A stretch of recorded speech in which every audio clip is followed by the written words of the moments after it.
અત્યારે આપણે અમદાવાદના કાંકરિયા વિસ્તારની અંદર આવી ગયા છે। હવે મારી પાછળ જોઈ શકો છો કે અત્યારે ગરમીને કારણે કાંકરિયા ઝૂમ દ્વારા પાણીનો છંટકાવ કરીને પ્રાણીઓને પણ ઠંડક આપવામાં આવી છે। બીજી તરફ જોઈએ કે પ્રાણીઓની કેજની અંદર કુલરો મૂકીને પણ પ્રાણીઓને ઠંડક આપવામાં આવી છે।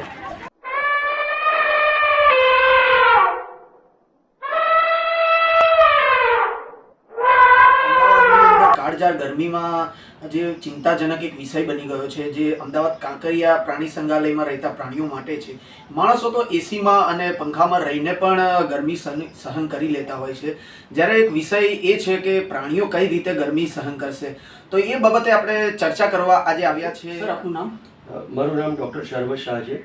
હું કાંકરિયામાં ઝૂ સુપ્રિન્ટેન્ડન્ટ તરીકેની ફરજ બજાવું છું।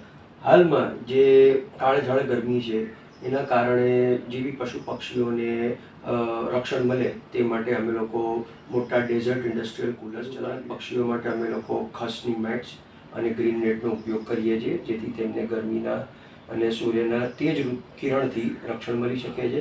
એ સિવાય અમે લોકો બપોર પછી કોન્સ્ટન્ટ પાણીનો છંટકાવ કરીએ છીએ અને જાનવરોને અમે લોકો 24/7 અંડર ઓબ્ઝર્વેશન ક્લોઝ વોચમાં રાખીએ છીએ, અમારા એનિમલ કીપર્સ અને વેટરનરી ડૉક્ટર્સ ટીમ।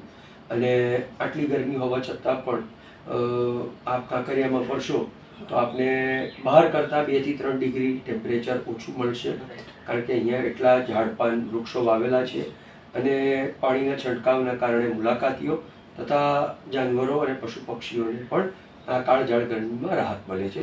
અને તેમના પાણીની અંદર બી અમે લોકો ORSના પાવડર આપતા હોઈએ છીએ, જેથી તે લોકોને ગરમીના કારણે કોઈ પણ જાતનું ડિહાઇડ્રેશન ના બેસે।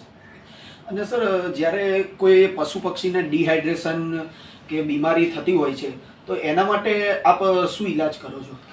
આપણા ઝૂમાં કે બીજા કોઈ પણ ઝૂમાં જ્યાં સારામાં સારું મેનેજમેન્ટ હોય ત્યાં કોઈ પણ જાતનું આવી રીતનું ડિહાઇડ્રેશન કે ગરમીના કારણે પશુ પક્ષીઓને કોઈ તકલીફ મળતી નથી। તે છતાં અગર તમે ક્યાંય જાઓ છો અને આપને રસ્તામાં કોઈ પશુ પક્ષી એવું ડિહાઇડ્રેશનવાળું મળે છે તો એને સૌથી પહેલાં તમે સિક્યોર કરી થોડુંક પાણીનો છંટકાવ એના ઉપર કરી અને એને રેસ્ટ કરવા દો।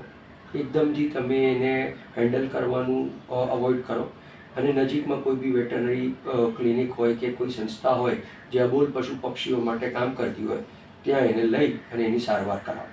આપણે જોતા હોય છે સર કે ઘણા લોકોને નોલેજ પણ નથી હોતું પશુ પક્ષીઓનું અને પોતે ડૉક્ટર બની જતા હોય છે અને રસ્તામાં પડેલા પશુ પક્ષીઓને લઈને પોતે જ સારવાર કરી લેતા હોય છે, પાણી પીવડાવતા હોય છે। ઘણીવાર એવું થતું હોય છે કે પક્ષી ગભરાટના કારણે મરી પણ જતા હોય છે, તો આપ અમારા માધ્યમથી એવા લોકોને આપ શું સંદેશો મોકલશો? બસ હું એ જ સંદેશો આપીશ કે જો આપને કોઈ બી રીતનું બર્ડ હેન્ડલિંગ ના ફાવતું હોય તો પ્લીઝ આ વસ્તુ નહીં કરો।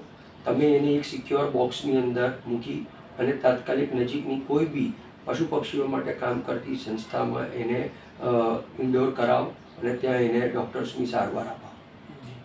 જી, આપ જે રીતે કરી છે કે આપણે મોટા પશુ અને પક્ષીઓની કેજ પાસે કુલરો મૂકીને વેટરનરી ડૉક્ટરો દ્વારા પણ સારવાર અને દેખરેખ રાખવામાં આવે છે, તો આટલી કાળઝાળ ગરમીની અંદર પણ કાંકરિયા આટલું સરસ કાર્ય કરી રહ્યું છે।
पानी वाली चीज है ना।